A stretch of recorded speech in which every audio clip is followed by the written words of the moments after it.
So guys पिछले video में मैंने आप लोगों को हैशिंग टेक्निक के बारे में बताया था और वहाँ पर हम लोगों ने देखा था कि हैशिंग टेक्निक क्या होती है। हम लोगों ने लोड फैक्टर की बात की थी और यहाँ पर मैंने आप लोगों को एक बात और बताई की थी कि यार अगर आप लोगों को ये सब क्लासेस यूज़ करना है तो ज़रूरी नहीं है कि आप लोग को हैश सेट, हैश मैप, ये सब टेक्निक्स किस तरह इंटरनली काम कर रही हैं जानने की ज़रूरत नहीं है। बस मैं आप लोगों को एक आइडिया देना चाहता था कि ये सब चीज़ें किस हिसाब से काम करती हैं। लोड फैक्टर क्या होता है? लोड फैक्टर होती है वो कैपेसिटी जिस पर जो है आपका हैश मैप जो है, जो हैश टेबल है आपकी, जो कि इंटरनली यूज़ हो रही है, वो डबल हो जाती है या फिर इंक्रीज हो जाती है उसकी कैपेसिटी। तो यहाँ पर हम जल्दी से जाएंगे जावा 14 डॉक्स में। And I am aware of the fact कि यार ये जो मैं क्लासेस अभी आपको सारी दिखा रहा हूँ डॉक्यूमेंटेशन से देख देख कर बनाकर बता रहा हूँ, ये थोड़ा सा काइंड ऑफ बोरिंग आप लोगों को लग सकता है। वीडियो नंबर 91 से लेके हम काइंड ऑफ चीज़ों को रिपीट कर रहे हैं। 92, 93, 94 में जो काम कर रहे हैं वो बहुत रिपेटिटिव है, बट मेरे हिसाब से मल्टीपल रिविजन्स के बिना आप लोग जो है अच्छी तरह से किसी चीज़ को सीख नहीं सकते। तो काइंड ऑफ इसको रिवीजन के तौर पर आप लोग लो।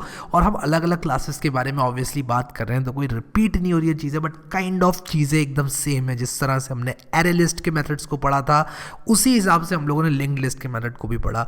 एरे डीक्यू में भी हमने वही किया यार, डॉक्यूमेंटेशन खोलिया उसके बाद इस्तेमाल करना हमने स्टार्ट कर दिया। 94th वीडियो थोड़ा सा डिफरेंट था आई शुड से, क्योंकि 94th वीडियो में हमने हैशिंग टेक्निक को देखा था। जावा 14 डॉक्यूमेंटेशन में जाने के बाद मैं यहाँ पर क्या लिखूंगा? Hash set. मैं हैश सेट लिखूंगा, हैश सेट लिखूंगा तो देखो यहाँ पर java.util.हैश सेट आ गया। हैश सेट अगर आप लोग यहाँ पर लिखते हैं तो java.util.हैश सेट यहाँ पर आ जाता है। आप इसको खोल सकते हैं और यहाँ पर क्लास हैश सेट ई कुछ इस तरह से लिखकर आ गया। हैश सेट क्या है? एक सेट की तरह है। सेट क्या होता है? Collection of unique items. ठीक है, आप इसको पढ़ सकते हैं, इसको पढ़ सकते हैं ऑब्वियसली आप लोग, बट मेरे हिसाब से अगर आपको क्विकली इसको देखना है तो यार कंस्ट्रक्टर्स को देखो और बनाना स्टार्ट कर दो हैश सेट को। हैश का मतलब क्या है कि यार ये हैशिंग टेक्निक का इंटरनली इस्तेमाल कर रहा है। सेट का मतलब क्या है कि यार इसमें रिपीटेशंस अलाउड नहीं है। ठीक है, तो यार चलो आ जाओ देखते हैं कि किस तरह से हम लोग जो है हैश सेट को बना सकते हैं। तो यहाँ पर मेरा इंटेलिजेंट आइडिया जो है वो फायर हो रखा है और मैं यहाँ पर बनाऊंगा वीडियो नंबर 95 के लिए बेसिकली कोड। ठीक है, तो मैं यहाँ पर क्या लिखूंगा? CWH_95_ और उसके बाद मैं यहाँ पर लिखूंगा सेट। ठीक है, .java। ठीक है, तो मैंने 95th वीडियो बना दिया यहाँ पर और उसके बाद मैं यहाँ पर क्या करूँगा? यहाँ पर एक मेन मेथड बनाऊँगा और मेन मेथड बनाने के बाद मैं क्या करूँगा कि आप लोग को एक हैश सेट बनाकर दिखाऊँगा।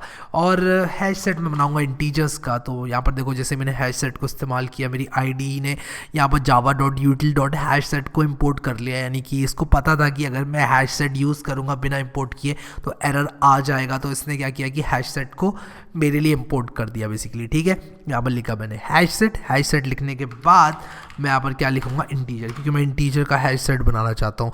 और उसके बाद मैं लिख दूंगा माय हैश सेट, ये मेरे हैश सेट का नाम है, और इज इक्वल टू लिख दूंगा न्यू हैश सेट। और इसके बाद यहाँ पर मैं कंस्ट्रक्टर का इस्तेमाल करूँगा। तो कंस्ट्रक्टर्स देख लेते हैं कौन कौन से उपलब्ध हैं। एक तो सिर्फ हैश सेट लिखकर मैं इसको कंस्ट्रक्ट कर सकता हूँ, यानी कि अगर मैं यहाँ पर सेमीकोलन लगाकर इसको राइट क्लिक करके रन करूँ तो ये रन हो जाएगा। ठीक है, मेरा हैश सेट बन जाएगा माय हैश सेट के नाम से। But are there other options? Obviously yes. सबसे पहला ऑप्शन है कि आप इनिशियल कैपेसिटी उसकी दे दें। क्या है इनिशियल कैपेसिटी? देखो अगर आप सिर्फ हैश सेट लिखते हो, ये वाला कंस्ट्रक्ट यूज़ करते हो, तो क्या हो रहा है कि एक नया empty set the banking hash map instance has default initial capacity of 16, यानी कि इनिशियल कैपेसिटी 16 की, और लोड फैक्टर जो है आपका 0.75 का यहाँ पर आपको मिलेगा। आप अगर चाहते हो कि नहीं यार मैं तो इनिशियल कैपेसिटी को चेंज करना चाहता हूँ, बढ़ाना चाहता हूँ या लेट इससे कम करना चाहता हूँ, तो मैं यहाँ पर अपनी इनिशियल कैपेसिटी को स्पेसिफाई कर सकता हूँ। अगर फॉर एनी रीज़न आप चाहते हो कि आपकी जो इनिशियल कैपेसिटी है उसके साथ लोड फैक्टर भी चेंज हो जाए, तो इनिशियल कैपेसिटी और लोड फैक्टर दोनों आप लोग यहाँ पर डाल सकते हो। वो एग्जाम्पल मैं अगर यहाँ पर 6 और 0.5 कर देता हूँ और इसको सेव करके रन करने की कोशिश करता हूँ, तो आप लोग यहाँ पर देखो कि ये जो है रन हो जाएगा। अब अगर यहाँ पर आप लोग देखो एक मुझे एरर देखने को मिल रहा है, कैन नॉट इन्फर आर्ग्यूमेंट्स।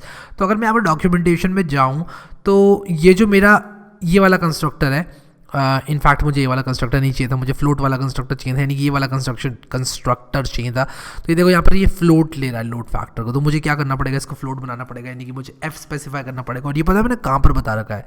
ये मैंने बता रखा है, अगर आप लोग पीछे जाएँ चैप्टर नंबर 2 या फिर 1, आई डोंट नो, आप नोट्स एक्सेस कर लेना, वहाँ पर मैंने लिखा हुआ है कि फ्लोट कैसे लिखना है आपको, एक फ्लोट लिटरल कैसे देना है आपको, यहाँ पर एफ लिखना पड़ता है, स्पेसिफाई करना पड़ता है। अगर आप लोग स्टार्टिंग से देख रहे हैं तो you know what I mean. Right click करके रन करूँगा बिना टाइम को वेस्ट करते हुए, और यहाँ पर देखो ये रन हो जाएगा। बट ऑब्वियसली यार मेरे हैश सेट में कुछ है नहीं, मैंने कुछ ऐड नहीं किया है, तो मैं माई हैश सेट के अंदर ऐड फंक्शन को लगाऊंगा और इसमें कुछ एलिमेंट्स को ऐड करूंगा। सबसे पहले 6 करूंगा ऐड, फिर 8 करूंगा, पहले जैसे 3 करूंगा, और फिर उसके बाद मान लो मैं 11 को 2 बार अगर मैं ऐड करता हूँ 11 तो वो सिर्फ एक बार माना जाएगा। ठीक है, तो ज़रा इसको साउट करके देखते हैं।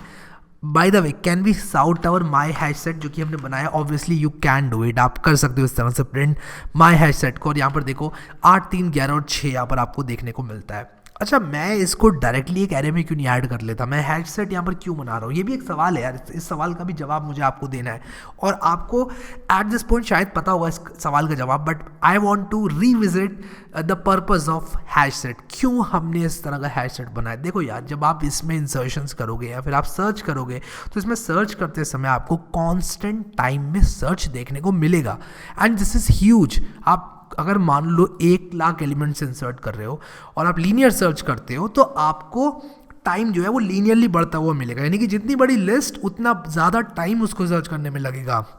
बट अगर आप लोग हैशिंग टेक्निक का इस्तेमाल कर रहे हैं, कोई ऐसा डेटा स्ट्रक्चर यूज़ कर रहे हो जो कि हैशिंग टेक्निक को काम में लेता है, तो आप लोग को यहाँ पर काफ़ी टाइम की बचत देखने को मिलती है।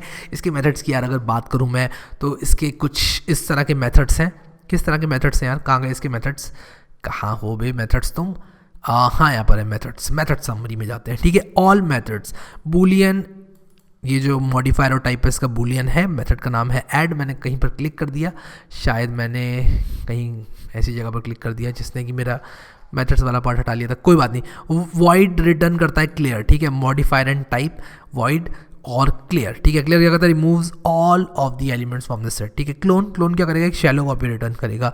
कंटेन्स कि क्या इस सेट में कोई एलिमेंट है कि नहीं, तो डॉट कंटेन्स और वो ऑब्जेक्ट। वो अब ज़रूरी नहीं है कि इंटीजर यूज़ करो आप लोग, मैंने यहाँ पर एग्जांपल लिया इंटीजर का, इसमें किसी भी तरह का ऑब्जेक्ट हो सकता है। ठीक है, तो ये चीज़ आप लोगों को ध्यान में रखनी है। साइज़ है, रिमूव है, और भी बहुत सारे फंक्शंस है। क्या आपको इनको याद करने की ज़रूरत है? ऑब्वियसली नहीं यार, इसको याद कौन करेगा? आपके पास डॉक्यूमेंटेशन ही हाथ में इसीलिए होती है, तो उसकी टेंशन तो आपको लेनी नहीं है, इसको रटने की तो कोई ज़रूरत है ही नहीं। सो आई होप कि यार आप लोगों को समझ में आ गया कि किस तरह से आपको ये सारे के सारे कलेक्शन फ्रेमवर्क की क्लासेस को यूज़ करना है। और एंड्रॉयड डेवलपमेंट में यार ये सब चीज़ें बहुत ज़्यादा काम आने वाली हैं। अगर आप लोग को नहीं मालूम तो मैं बता दूं आपको, और आई होप कि आपको ये वीडियो पसंद आया होगा। अगर आप लोगों ने प्लेलिस्ट एक्सेस नहीं करी है तो आप ज़रूर करना है एक्सेस, और उसी के साथ साथ अगर आपने सेव नहीं करी है प्लेलिस्ट तो उसको सेव ज़रूर कर लेना। अभी के लिए इस वीडियो में इतना ही गाइज।